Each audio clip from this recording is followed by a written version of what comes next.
कोल्हापूरच्या पंचगंगा नदीघाटावर भक्ती आणि श्रद्धेचा आविष्कार पाहायला मिळाला।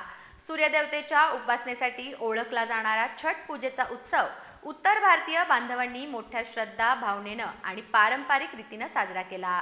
नदीपात्रात उभ्या राहून महिलांनी मावळत्या सूर्याला अर्घ्य दिलं, तर संपूर्ण घाट जय छठी माईच्या जयघोषानं दुमदुमून गेला। राजश्री शाहू पूर्वोत्तर भारतीय संघाच्या वतीनं हा सोहळा अतिशय सुंदर पद्धतीनं पार पडला। कोल्हापुरातील ऐतिहासिक पंचगंगा नदीघाटावर सोमवारी सायंकाळी छठ पूजेचा उत्सव मोठ्या भक्तिभावानं साजरा करण्यात आला। सूर्यदेवतेच्या उपासनेचा आणि स्त्री शक्तीच्या संयमाचा प्रतीक मानला जाणारा हा सण उत्तर भारतीय समाजाच्या धार्मिक जीवनातील अत्यंत महत्त्वाचा उत्सव आहे।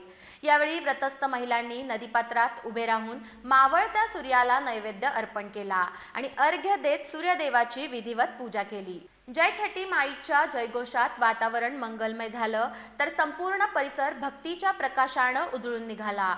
राजश्री शाहू पूर्वोत्तर भारतीय संघाच्या वतीनं या छठ पूजेचं आयोजन सोमवारी सायंकाळी 4:30 वाजता तसंच मंगळवारी पहाटे 4:30 वाजता करण्यात आलं। मंगळवारी पहाटे उगवत्या सूर्याला अर्घ्य अर्पण करून व्रतस्थ महिलांनी तब्बल 48 तासांच्या निर्जल उपवासाची समाप्ती केली। दीपावलीनंतर 6व्या दिवशी सुरू होणारा हा सण उत्तर भारतात जसा भक्तिभावानं साजरा होतो, तसाच उत्साह कोल्हापुरातही पाहायला मिळाला।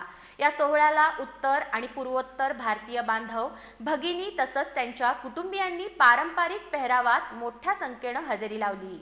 या पूजेत अखिल भारतीय क्षत्रिय महासभेचे राज्य महामंत्री अजयराम सिंह, रजनी अजय सिंह, जिल्हा महामंत्री उपदेश सिंह, नूतन उपदेश सिंह, अजित सिंह सहकुटुंब तसंच राजश्री शाहू पूर्वोत्तर भारतीय संघाचे जितेंद्र मिश्रा, राम बच्चन मिश्रा, उपदेश सिंह, सुजित कुमार मिश्रा, रामसागर मिश्रा आणि अन्य मान्यवर उपस्थित होते।